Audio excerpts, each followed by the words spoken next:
জোরে জোরে কন্যা সুবহানাল্লাহ। নবী রাসূলের পরে পৃথিবীর বুকে সবচেয়ে কোন দামি যদি কেউ থাকে রে, নবী রাসূলের পরে আল্লাহর সৃষ্টির মধ্যে সবচেয়ে দামি, সবচেয়ে মর্যাদাপূর্ণ, সবচেয়ে বেশি মর্যাদার অধিকারী, যিনি জান্নাতে বয়স্কদের সরদার হবে, তিনি হলেন হযরতে আবু বকর সিদ্দিক রাদিয়াল্লাহু তাআলা আনহু। জোরে জোরে বলুন না সুবহানাল্লাহ। আমরাও নামাজ পড়ি, আবু বকর সিদ্দিকও নামাজ পড়েছে। বন্ধু, আমি আবু বকরের জীবনী থেকে আপনাদেরকে কিছু কোরআন এবং হাদিস থেকে কিছু তথ্য দিব বন্ধু, যেন আপনারা আমার বিবেকটাকে আমরা প্রসারিত করতে পারি। আমার দিকে তাকান। আবু বকর সিদ্দিক রাদিয়াল্লাহু তাআলা আনহু, আল্লাহর হাবিব সরকারে মদিনা, তিনি বলে দিয়েছেন, আমার নবী বলে দিয়েছেন, পৃথিবীর বুকে নবী যখন কদম মোবারক বাড়িয়ে দিয়েছেন, যতদিন পৃথিবীর বুকে নবী দ্বীনের দাওয়াত দিয়েছিলেন, বেঈমান কাফের মুশরিকদেরকে বন্ধু দ্বীনের দিকে দাওয়াত দিয়ে দিয়ে তিনি দ্বীনের সুশীতল ছায়া তুলে নিয়ে এসেছিলেন। আমার নবীজির পবিত্র জবান মোবারক দ্বারা তিনি বলেছেন, আবু বকরের সম্পদ আমার যত উপকার এসেছে, আর কারো সম্পদ আমার তো উপকারে আসেনি। জোরে জোরে বলুন না আল্লাহু আকবার। আবু বকর সিদ্দিক রাদিয়াল্লাহু তাআলা আনহু যখন শুনতে পেলেন আবু বকর সিদ্দিকের সম্পদ নবীজির যত উপকারে এসেছে, নবীজি বলেছে আর কারো সম্পদ আমার এত বেশি উপকারে আসেনি, এই কথা শুনতে দেরি আবু বকর সিদ্দিক রাদিয়াল্লাহু তাআলা আনহু একটা ডাক দিয়ে বলল, ইয়া রাসূলুল্লাহ, ইয়া হাবিবাল্লাহ, নবী গো, ও প্রাণের নবী, আমি এবং আমার সব সম্পত্তি আপনার। তার মানে আমার জীবনটা আমি আপনার জন্য বরাদ্দ রেখেছি। আমার যত দৌলত, আমি দৌলত গুলো পর্যন্ত আপনার জন্য বরাদ্দ রেখেছি। জোরে জোরে বলেন না সুবহানাল্লাহ। এটা কি আবু বকরের প্রেম কিনা নবীর সঙ্গে? জোরে বলেন না, প্রেম কিনা? আর নবীর সাথে প্রেম করেছে কি জন্য? আল্লাহর সন্তুষ্টির জন্য। নবী ছাড়া আল্লাহ পাওয়া যাবে না। নবীকে মান্য না করে আল্লাহকে ডাইরেক্ট মানলে সেটা মানা হবে না, আর আল্লাহর দরবারে সেটা গ্রহণযোগ্য হবে না। বন্ধুরে আমার, মা আয়েশা সিদ্দিকা রাদিয়াল্লাহু তাআলা আনহা থেকে হাদিস খানে বর্ণিত, হাদিস খানে এসেছেন তিরমিজি শরীফের মধ্যে, আমার নবী বলেছেন, যদি কোন সম্প্রদায়ের মাঝে আবু বকর সিদ্দিক রাদিয়াল্লাহু তাআলা আনহু উপস্থিত থাকতেন, আমার নবী বলেছেন আবু বকর ছাড়া অন্য কেউ ওই সম্প্রদায়ের ইমাম হওয়া সমীচীন নয়। জোরে জোরে কন্যা সুবহানাল্লাহ। আপনি বুঝতে পারছেন? আমি এক্সাম্পল দেই। যেমন ধরেন আপনাদের এইখানে আমরা যারা উপস্থিত আছি, কি আছি? আমরা যারা এখানে উপস্থিত আছি, এখন যদি ইমামতির প্রয়োজন হয়, আপনারা আজকের জন্য কাকে বরাদ্দ করবেন? Thank you so much, absolutely right answer. আজকের জন্য সিপ, ঠিক কিনা বলেন? গেস্ট কে? গাজী সুলাইমান আল কাদরি, ঠিক কিনা বলেন? আপনার ইমাম সাহেব আসলে বলবেন, হুজুর আজকে আপনি নামাজটা পড়াইন না, মেহমান এসেছে, ঠিক কিনা বলেন? এটা কি একটা সম্মান না? স্পেশাল কি রেসপেক্ট, ঠিক কিনা বলেন? তেমনি ভাবে আবার নবী বলেছে, আবু বকর এত দামি রে, আবু বকর বন্ধু এতটা সম্মানের অধিকারী, আবু বকর এতটা মর্যাদার অধিকারী বন্ধু। আমার নবী বলেছেন, কারো মাঝে যখন আবু বকর উপস্থিত থাকে, তখন অন্য কারো ইমামতি করা কি নয়? ঠিক নয়। জোরে জোরে কন্না আল্লাহু আকবার। এবার বলেন সুবহানাল্লাহ। নবীজি বলেছেন, আমি যখন মানুষের কাছে দ্বীনের দাওয়াত নিয়ে যাইতাম, আমাকে নিয়ে মানুষের মধ্যে কনফিউশন ছিল। কি ছিল? কনফিউশন ছিল, মানে টেনশন ছিল। নবীজিকে অনেকে জাদুঘর বলেছে কিনা? কথা বলেন না কেন বন্ধু? কিন্তু আবু বকর যখন দ্বীনের দাওয়াত দিতে যাইতো গো, তখন মানুষ নির্দ্বিধায় তার দাওয়াত গ্রহণ করতেন। তার কারণ হলো আবু বকর ছিলেন আল্লাহর প্রিয় হাবিব, হাবিবুল্লাহ, ইমামুল মুরসালিন, নবী মুহাম্মদুর রাসূলুল্লাহ সাল্লাল্লাহু আলাইহি সাল্লামের সবচেয়ে একজন প্রেমিক এবং ইমানদারদের মধ্যে, পুরুষের মধ্যে সর্বপ্রথম ঈমান এনেছিলেন আবু বকর সিদ্দিক। জোরে জোরে কন্যা সুবহানাল্লাহ। আরেকটু মহব্বতে পড়ুন সুবহানাল্লাহ। বন্ধুরে আমার, হযরত ওমর রাদিয়াল্লাহু তাআলা আনহু থেকে হাদিস কানা বর্ণিত, তিনি বলতেছেন, আবার নবী বললেন, খন্দক যুদ্ধের পূর্বে তাদেরকে দ্বীনের জন্য দান করার জন্য বললেন। হযরত ওমর মনে মনে চিন্তা করলেন যে আমার জীবনে কোনোদিন আবু বকরকে হারাতে পারিনি। আজকে সুযোগ এসেছে, আজকে দানের মাধ্যমে আবু বকরকে হারানোর চেষ্টা করব। বন্ধুরে আমার, এবার হযরতে ওমর রাদিয়াল্লাহু তাআলা আনহু কি করলেন?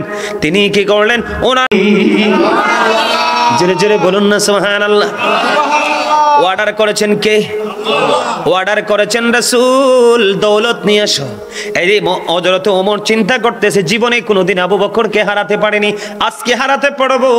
ও বন্ধু, ওমর অর্ধেক নিয়ে আসলেন, আর আবু বকরের যা ছিল সব নিয়ে আসলো ফ্যামিলির জন্য। আল্লাহ এবং আল্লাহর হাবিবকে রেখে আসলেন। এবার ওমর ডেকে ডেকে বলছি, আমার মনে হয় আমার জীবনে কোনোদিন আবু বকরকে হারাতে পারবো না।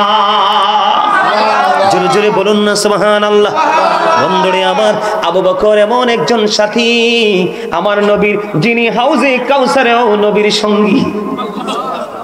জোরে জোরে বলুন না সুবহানাল্লাহ।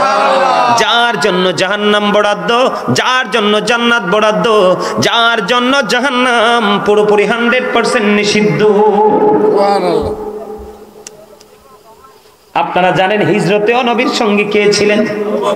আরো জোরে, আবু বকর। হিজরতে কে ছিলেন? আবু বকর। এমন একজন সাহাবী, এমন সম্মান, এমন মর্যাদারে বন্ধু তার। ও বন্ধু, কেমন করে বলবো, যখন গুহার মধ্যে বন্ধু আবু বকর ঢুকলেন, নবীজি আবু বকরের উপর মাথাটা রেখে, মাথা মোবারক রেখে তিনি তন্দ্রাচ্ছন্ন হয়ে গেলেন। আবু বকরের পায়ের মধ্যে বন্ধু সাপ সবল মারলো। সাপের বিষের যন্ত্রণায় সমস্ত শরীরটা বন্ধু কালো হয়ে গেল, কম্পন শুরু করলো। তারপরেও নবীজির ঘুম ভাঙায় না। জোরে জোরে বলুন না সুবহানাল্লাহ।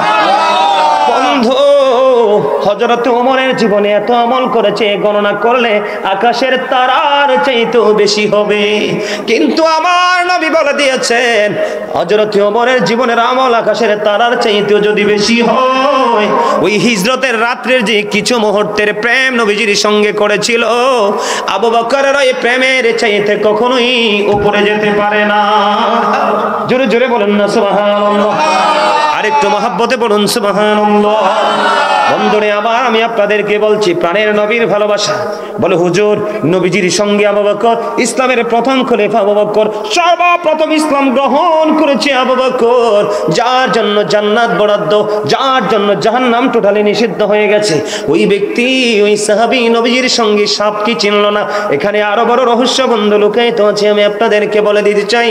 রহস্যটা হলো, সাপ আবু বকরের পায়ে সবল মারার কারণ হলো, কামড় দেওয়ার কারণ হলো বন্ধু, সাপটা বলতেছে, রে আবু বকর, যে সবগুলো জামা ছিঁড়ে ছিঁড়ে সবগুলো গর্ত ফিল আপ করে দিল, একটা এখনো পর্যন্ত ফিল আপ করতে পারে না, একটা এখনো পর্যন্ত অবশিষ্ট রয়ে গেল। এই গর্তের মুখটা আবু বকরের পা দিয়ে বন্ধু ঢেকে দিল। ডাকতে দেরি, সাপটা সবল মারতে দেরি করলো না। সাপটা যখন সবল মারলো, আবু বকরের পুরো শরীর কালো হয়ে গেল, কম্পন আরম্ভ হয়ে গেল, বিষের যন্ত্রণায় কাঁপা শুরু করলো। তারপরেও প্রাণের নবীকে ঘুম ভাঙায় নাই।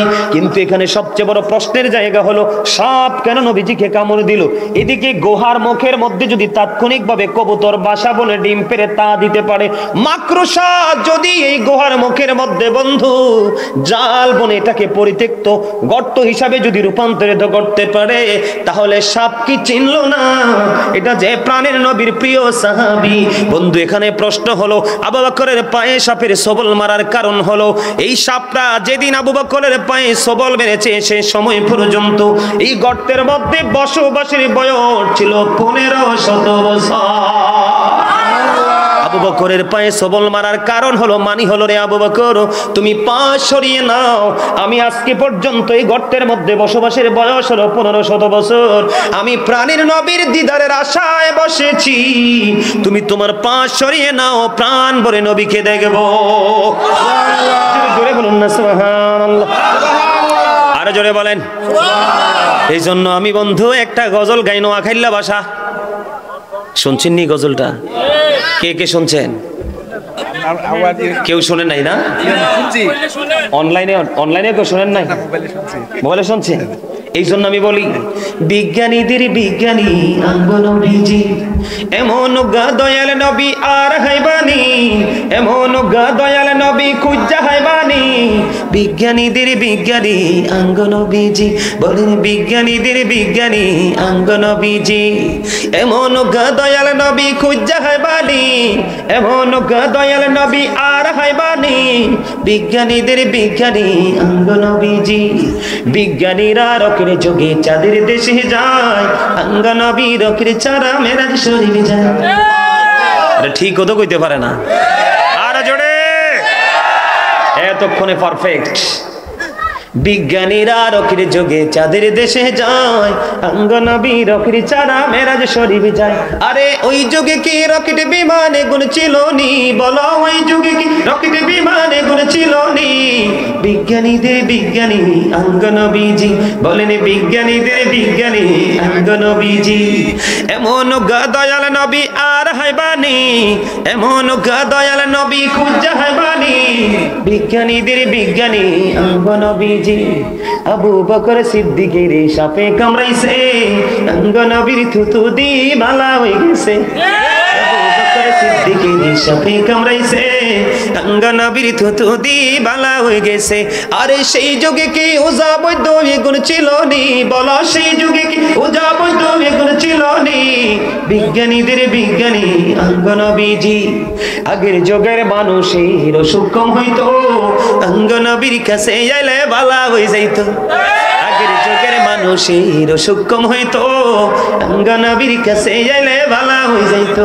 আরে সেই বালাকে এই যুগেতে করতে হারবানি, বলো সেই বালাকে এই যুগেতে করতে হারবানি।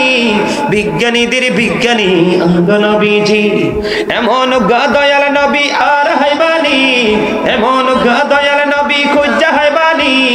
বিজ্ঞানীদের বিজ্ঞানী আঙ্গো নবীজি, বলেন বিজ্ঞানীদের বিজ্ঞানী আঙ্গো নবীজি। মারহাবা করুন, আরো জোরে এত মহব্বতে বলেন মারহাবা, আরো জোরে মারহাবা। এই আপনারা পিছনে বসে রয়েছেন কেন? সামনে সোফা আছে, চেয়ার আছে, সামনে আসেন, আসেন সামনে আসেন, আসেন। ওই যে ওদিক দিয়ে একজন মুরব্বী আছে, ওনাকে বলেন এদিকে এসে বসতে, সিট খালি আছে উপরে বসবেন। নিচে বসে আছেন কেন? সোফা খালি, আপনারা নিচে বসে আছেন, আসেন আসেন, এদিকে পিছনে আসেন। আলহামদুলিল্লাহ বলেন। এখানে কি ওয়াজ আছে না? ঈমানকে মজবুত করার প্রক্রিয়া আছে না? আমাদের দেশে কত রঙের কথা এখনকার যুগের মানুষ কয় নবীর নিয়া, ঠিক না? তো যে যাই বলুক ভাই, আমি আমার সোরান হরিণ চাই। আল্লাহ কয় রাফা'না লাকা যিকরাক। এটাকে কি উল্টানোর কোন সুযোগ আছে? রাসূল বললেন ক্বালা আইয়ুকুম মিসলি, তোমরা কে আছো আমার মতো। রাসূল এটা চ্যালেঞ্জ করছে না? কথা বলেন না কেন? এটা কি চ্যালেঞ্জ না? কত রঙের বক্তব্য আমরা শুনি, সাবধান। কি চমৎকার প্রেমের এক নিদর্শন, ঠিক না? খবর কি ভালো লাগে? আবু বকরের দাম কেন বাড়লো?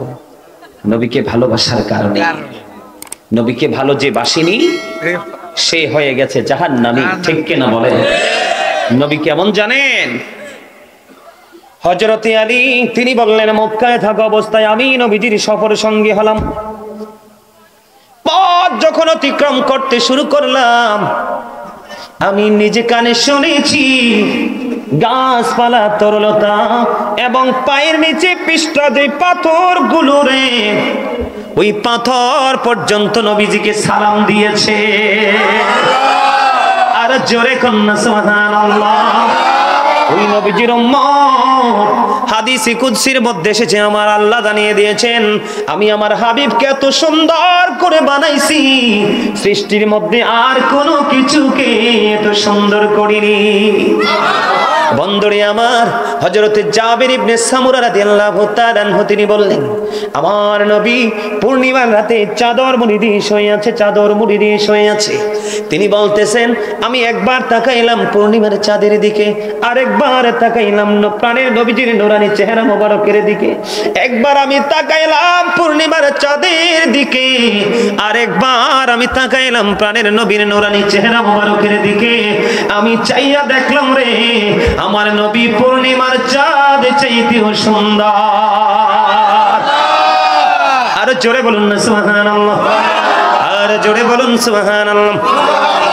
বন্ধুরে আমার, বলতে চেয়েছিলাম আবু বকর সিদ্দিক রাদিয়াল্লাহু তাআলা আনহু সব আবু বকরের পায়ে সবল দিয়েছিল শুধুমাত্র পাটা সরানোর জন্য, আবু বকরকে সাপের বিষ দিয়ে ধ্বংস করার জন্য নয়। আমার নবীজির বরকতময় থুতু মোবারক দিতে দেরি, আবু বকরের বিষ চলে যেতে দেরি হয় না। আরে জোরে বলুন না সুবহানাল্লাহ। বন্ধুরে আমার, মা আয়েশা সিদ্দিকা রাদিয়াল্লাহু তাআলা আনহা তিনি বলতেছেন, তিরমিজি শরীফের মধ্যে সে হাদিস খানা। বন্ধুরে আমার নবী যখন অসুস্থ হয়ে গেলেন, আমার নবী ডেকে ডেকে বললেন, আয়েশা রে, তোমার বাবাকে আমার কাছে আসতে বলো, আমার কাছে কলম দাও, আমি একটা চিঠি লিখে দেই। ইয়া রাসূলুল্লাহ, ইয়া হাবিবাল্লাহ, কি চিঠি লিখবেন গো নবী, কি চিঠি আপনি লিখে দিবেন? তোমার ভাইকে ডাকো, আবু বকরকে ডাকো, তোমার বাবাকে ডাকো, আমি চিঠি লিখে দেব। কারণ আমার মনে হয় আমি চলে যাওয়ার পরে অনেকেই কামনা করবে, তাদের বাসনা হবে পৃথিবীর মুসলিমদের নেতৃত্ব দিবে। কিন্তু যদি আমার আবু বকর ছাড়া কেউ যদি নেতা হতে চায়, মুমিনরা কখনোই মেনে নিবে না এবং আমার আল্লাহও সেটা মানবে না। এই জন্য আমি চিঠি লিখে দিয়ে যেতে চাই। নবীজি চিঠি লিখে দিতে চায়, আবু বকরই হবে নবীর পরের নেতা, নবীর পরের খলিফা।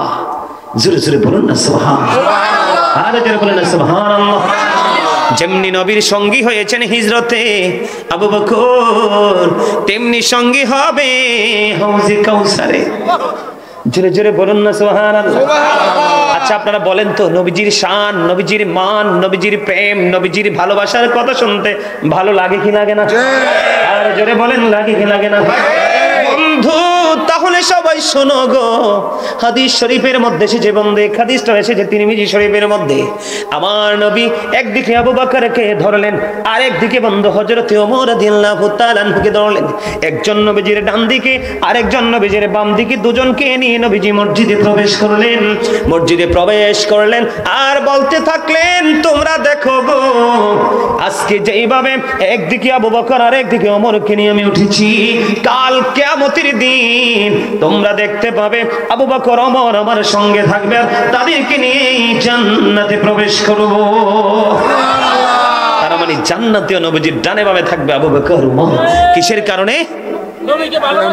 নবীকে ভালোবাসার কারণে। নবীকে যে ভালোবেসেছে, সম্মান দিয়েছে, এই সমস্ত মানুষ পৃথিবীতে লজ্জিত হয়েছে। দেখছেন এমন কোন ঘটনা? আপনারা যারা মুরব্বী আছেন, আপনারা যারা মুরব্বী আছেন, দেখছেন নবীকে ভালোবেসে, আল্লাহর ওলিদেরকে ভালোবেসে সম্মান করে কারো ইজ্জত ক্ষুণ্ণ হয়েছে এমন কোন ইতিহাস দেখছেন আপনারা? আল্লাহ রাসূল এবং আল্লাহ রাসূলের সাহাবাই কেরাম পৃথিবীতে, বাংলাদেশে ইসলামের হচ্ছে আল্লাহর ওলিরা, তাদেরকে যারা যত বেশি ভালোবেসে তাদের মর্যাদা তত বেশি আল্লাহ বাড়িয়ে দিয়েছে। ঠিক না ঠিক? আরো জোরে বলেন, আরো জোরে বলেন, ঠিক না ঠিক? বন্ধুরে আমার, এই জন্য আমি বলতে চাই, আবু বকরের জীবনী থেকে আপনি কি ঠিক শিখতে পারেন? নবীজির প্রেম শিখতে পারেন, ভালোবাসা শিখতে পারেন। বন্ধু, একদিকে আল্লাহ রাব্বুল আলামিনকে খুশি করা, আরেকদিকে নবীজির নির্দেশ। আমরা কেমন করে বন্ধু নামাজ পড়ব, নামাজের প্রতি কেমন করে যত্নশীল হব, আবু বকর কতটা আল্লাহ রাব্বুল আলামিনের প্রিয় হয়েছে, এটা বন্ধু জানার জন্য, জানানোর জন্য আমি বলতে চাই। মসজিদে আজান হয়ে গেল, আবু বকর এখনো পর্যন্ত নামাজে যেতে পারে না। হুজুর নামাজে যেতে পারে না, তার কারণ কি? আমি কিন্তু আগেই বলেছি, হাদিস শরীফের মধ্যে এসেছে, আমার নবী বলেছেন, আমার জীবনে ইসলামের জন্য আবু বকরের সম্পদ যত বেশি কাজে লেগেছে, আর কারো সম্পদ এত বেশি কাজে লাগেনি। আবু বকর ইসলামের জন্য, দিনের জন্য সম্পত্তি ব্যয় করতে করতে করতে করতে বন্ধু তিনি দুস্থ হয়ে গেল। দুস্থ বুঝেননি? গরিব মানে যারা অল্প সম্পদ আছে তাকে বলা হয় গরিব। মিসকিন বলা হয় যার কিছুই নাই তাকে। আবু বকর একেবারেই দুস্থ হয়ে গেল, মিসকিন হয়ে গেল, কিছুই নাই বন্ধু। এই দিক দিয়ে মসজিদের মধ্যে আজান হয়ে গেল। এখন হাইয়া আলাস সালাত শোনার পরে আমরা কত মানুষ বন্ধু ঘাটটা মোটা করে রাস্তার পাশে দাঁড়িয়ে থাকি, দোকানে বসে থাকি, গল্প নিয়ে, মিছিল নিয়ে, মিটিং নিয়ে থাকি। কিন্তু আবু বকরের প্রেম দেখেন কেমন বন্ধু। তিনি কিন্তু আজকে মসজিদে যাবে, নামাজ পড়বে, নামাজ পড়ার জন্য যে শরীয়তের আইন অনুযায়ী পোশাকটা লাগবে, ওই পোশাক পর্যন্ত আবু বকরের নাই। আর আপনার আবার ঘরে কত দামি দামি পাঞ্জাবি, লম্বা জামা পরে নামাজ পড়া সুন্নাত। কি লম্বা জামা পরে, লম্বা কাপড় পরে নামাজ পড়া সুন্নাত। আপনার আমার ঘরে, আমরা মুসলমান হিসাবে এমন কোন মানুষ নাই যে তার ঘরে পাঞ্জাবি নেই। কথা বলেন না কেন? যে গরিব হয়তো তার ঘরে নরমাল কাপড়ে, যে মধ্যবিত্ত পর্যায়ের কাপড়ে, যে সর্বোচ্চ পর্যায়ে তার কাছে সবচেয়ে দামি কাপড় কিন্তু পাঞ্জাবি আছে, এটাই সত্য। কিন্তু বন্ধু নামাজের ক্ষেত্রে পাঞ্জাবি পড়ো না, নবী নয় এই জন্য বলেছে, হাদিস শরীফের মধ্যে এসেছে নবী রাসূলের পরে সবচেয়ে বেশি সম্মানী হলো সৃষ্টির মধ্যে হযরত আবু বকর। এই শ্রেষ্ঠ মানুষের শ্রেষ্ঠ সাহাবী, শ্রেষ্ঠ খলিফা পাওয়ার দেখেন বন্ধু, ওনার আদব দেখেন, প্রেম দেখেন। উনি কি করতেছেন এখন? তিনি চিন্তা করতেছেন নবীজি মসজিদে ইমামতি করবে, আমি কি করব? নামাজও ছাড়তে পারবো না। নবীজি অপেক্ষমান, আরেকদিকে আমার কাছে কোনো পোশাকও নাই, সতর্ক ঢাকতে হবে বন্ধু। আবু বকরের ঘরে বালিশ ছিল বন্ধু, বালিশের গিলাপ তিনি ছিঁড়লেন, বালিশের গিলাপ ছিঁড়ে গায়ের জামা ছিল ছোট্ট রে, ওই ছোট্ট জামা তিনি খেজুর কাটা এবং খেজুর পাতাকে সুই সুতো হিসেবে ব্যবহার করে বন্ধু একটা জামা বানাইলেন। জামা বানাইয়া মসজিদের দিকে তখন তোনার কদমটা বাড়িয়ে দিলেন। আমার নবী ডাক দিয়ে বলে, রে আবু বকর, আমি থাকা অবস্থায়, এই অবস্থা আমি চলে গেলে কি হবে? ইয়া রাসূলুল্লাহ, আমি ইচ্ছে করে এই কাজটি করিনি, আমি ইচ্ছে করে কাজ করিনি ইয়া রাসূলুল্লাহ। কেন আবু বকর দেরি করেছে এই খবরটা নবীজি জানে কি জানে না? কে কি বিশ্বাস করেন জানে যে এটা? হাত তুলে দেখান তো, কে কে বিশ্বাস করেন? হাত নামান। মাশাআল্লাহ, আপনাদের ঈমান স্ট্রং। নবী জানে। এই জায়গাটা রেখে আমি আরেকটু ভিন্ন জায়গা থেকে বুখারী শরীফের মধ্যে এসেছে হাদিসখানা, এটা নবীজি জানে, সেটার প্রমাণ বন্ধু। নবীজি যখন মেরাজে গেলেন, আল্লাহ কিন্তু নবীজির বিশ্রামের জন্য, মিটিং করার জন্য আল্লাহ আরশ বানাইছে, আল্লাহ থাকার জন্য নয়। সুবহানাল্লাহ বলেন না কেন? আল্লাহ কি কোনো স্থানে থাকে? আল্লাহ তো স্থান থেকে পবিত্র। কি থেকে? স্থান থেকে পবিত্র। বুঝেননি আমার কথা আপনারা? বিরক্ত হয়ে গেছেন মনে হয়? হ্যাঁ, বিরক্ত হয়েছেন না? মাশাআল্লাহ, দেখছেন নি? আলহামদুলিল্লাহ বলেন আলহামদুলিল্লাহ। আমি চাই এরকম পাগল। কি? কারণ আল্লাহ রাসূল বলছে, যখন জিকির করবা মানুষে দেখলে যেন পাগল বলে। কি বলে? হাদিস শরীফের কথা। বন্ধুরে আমার নবীজিকে আল্লাহ প্রশ্ন করলেন, হাবিব, আসমানে ফেরেশতারা কি নিয়ে ঝগড়া করছে? সুবহানাল্লাহ কম না? কি আল্লাহ প্রশ্ন করছে আল্লাহর হাবিবকে কোন দিন? মেরাজের রাত্রিতে, আল্লাহর আরশে যাওয়ার পরে। আল্লাহর হাবিব এবং আল্লাহর যখন সরাসরি দিদার হল, হাবিব, আসমানে ফেরেশতারা কি নিয়ে ঝগড়া করছে? এবার আমার নবী ডাক দিয়ে বলেন, আল্লাহ আপনি তো ভালো জানেন। বলতে দেরি রে, আল্লাহ রাব্বুল আলামিনের চাচা একটু এদিকে আগান। আল্লাহ রাব্বুল আলামিন, আমি আপনাদেরকে প্র্যাকটিক্যালি দেখাচ্ছি, যদি ওইটার মতো আমারটা হবে না বেয়াদবি, তারপর আপনাদেরকে বোঝানোর জন্য একটু সময়। হাদিস শরীফের মধ্যে এসেছে, আল্লাহ রাব্বুল আলামিনের কুদরতি হাত আল্লাহর হাবিবের দুই কাঁধের মধ্যখানে এইভাবে রাখলো। আমার নবী বলতেছেন, আল্লাহর কুদরতি হাতের ছোঁয়া যখন আমার দুই কাঁধের মধ্যখানে যখন লাগলো, আমার বুক পর্যন্ত প্রশান্তি চলে আসলো। আমি তখন দুনিয়ার শুরু থেকে শেষ পর্যন্ত, সৃষ্টির শুরু থেকে শেষ পর্যন্ত যা কিছু আছে আমি নবী স্পষ্ট দেখে নিয়েছি। যেমনি ভাবে একজন মানুষ তার হাতের তালুটাকে স্পষ্ট দেখতে পায়, এটাকে যারা বিশ্বাস করবে না তাদের ঈমান নাই। কি নাই? ঈমান নাই। কারণ নবীকে বিশ্বাস এবং ভালোবাসা 100% থাকতে হবে। কারণ এই বিশ্বাস, শ্রদ্ধা, ভালোবাসা আমরা উম্মত হিসেবে আমাদের জন্য ফরজ।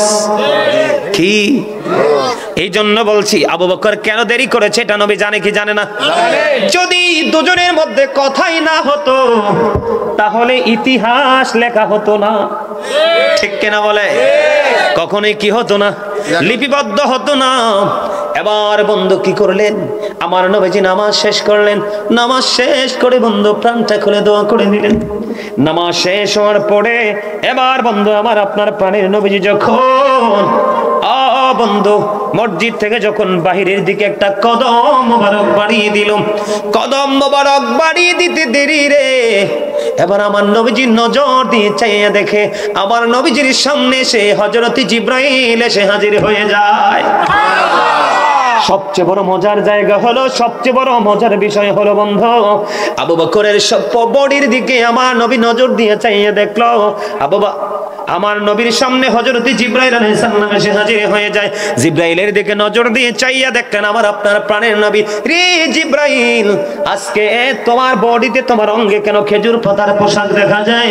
এবার জিবরাইল ডেকে ডেকে বললেন, ইয়া রাসূলুল্লাহ, ইয়া হাবিবাল্লাহ, নবী গো, আপনি আপনার আবু বকরের দিকে নজর দিয়ে চাইয়া দেখেন, দান করতে করতে একেবারে দুস্থ হয়ে গেছে, আজকে পোশাক পর্যন্ত নামাজ পড়ার জন্য নাই গো। খেজুর পাতা এবং খেজুর কাঁটাকে সুই সুতা হিসেবে ব্যবহার করে জামা বানাইয়া নামাজ পড়তে আল্লাহর কুদরতি কদমে সিজদা দিতে চলে এসেছে। আমার আল্লাহ এত বেশি খুশি হয়েছে, আমার আল্লাহ সমস্ত আসমানের ফেরেশতাদের ডেকে ডেকে বললেন, রে ফেরেশতারা, আজকে আমার আবু বকরের সম্মানার্থে তোমরা সবাই খেজুর পাতার পোশাক পরো। কেউ যদি আপত্তি করো আমি তাহলে ফেরেশতাদের দপ্তর থেকে নামাইতে বাধ্য হব।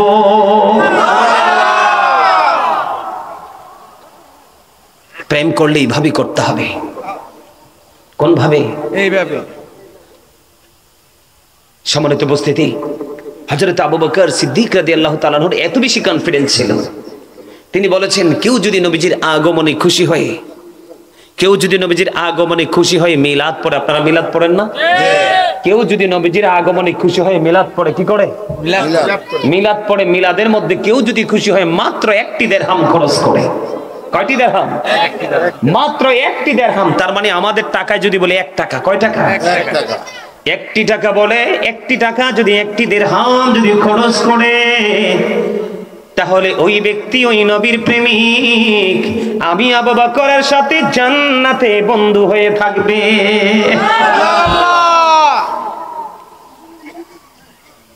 কথা বললেন না? এই কি হয়েছে কোনায়?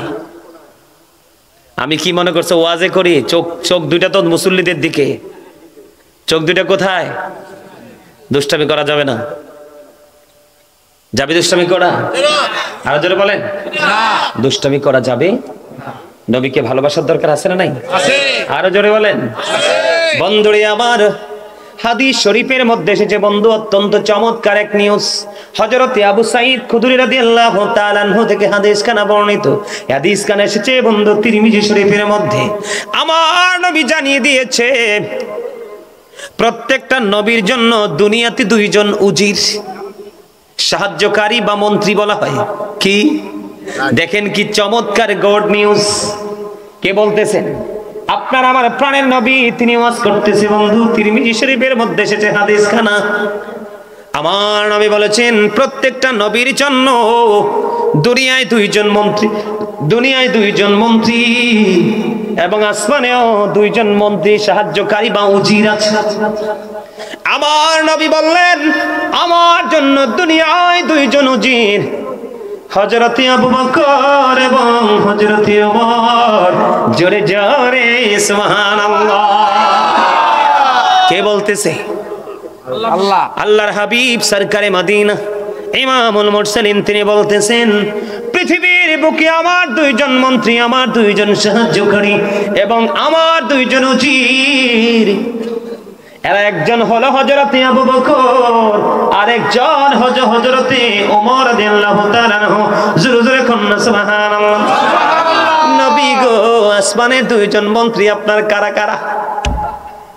আসমানে দুইজন আপনার সাহায্যকারী কারা গো? আসমানে আপনার দুইজন উজির কে কে? আমার নবী বললেন, আসমানে আমি নবীর দুইজন উজির হলো হযরত জিবরাইল এবং মিকাইল আলাইহিস সালাম। দেখছেন নাকি মজার খবর?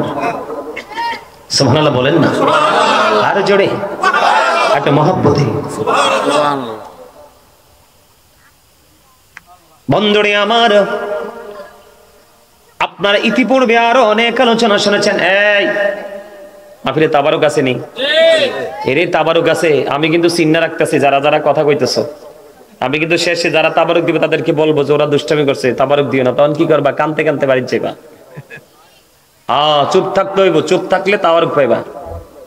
ঠিক আছে? ওকে, সবাই চুপ থাকতে রাজি তো? আরো জোরে। নবীজির ভালোবাসা এতটা দামি, আল্লাহ বলেছেন মাইয়ুতির রাসূল ফাকাদ আতাল্লাহ। হি হো ওবিস দা স্টিল ওবিস আল্লাহ। যে ব্যক্তি রাসূলের নির্দেশ মানলো সে যেন আল্লাহর নির্দেশ মানলো। দেখছেন নি পাওয়ার কদ্দুর? নবীরে মানলে আল্লাহ মানা হয়ে যায়, ঠিক কিনা বলেন? নবীকে ফলো করলেই আল্লাহ পর্যন্ত পৌঁছা যায়। নবীর সাথে প্রেম করলে প্রেমের মধ্যে আল্লাহকে খুঁজে পাওয়া যায়। সুবহানাল্লাহ বলেন না? আপনারা সবাই জানেন বন্ধু, আপনারা সবাই শুনেছেন হযরতে হানজালা রাদিয়াল্লাহু তাআলা আনহু প্রেম করেছেন নবীর সঙ্গে। বিয়ে যেদিন হলো, বাসর যেদিন হলো, নবীজির জন্য পাগল হয়ে চলে গেলেন বন্ধু উহুদের ময়দানে যুদ্ধ করার জন্য।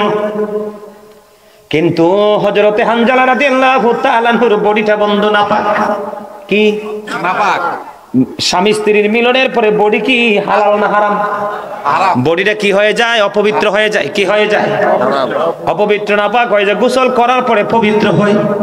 নবীজির প্রেমে পাগল হয়ে উহুদের ময়দানের দিকে দৌড়ালো। বন্ধু উহুদের ময়দানে গিয়ে তিনি যুদ্ধে শহীদ হয়ে গেল। ইন্না লিল্লাহি ওয়া ইন্না ইলাইহি রাজিউন। আবার পিছনে পিছনে হানজালার স্ত্রী দৌড়ে চলে গেল। যাইয়া নবীর কাছে বলতেছে, নবী গো, আমার স্বামী কোথায়? আমার নবীজি বললেন, হানজালা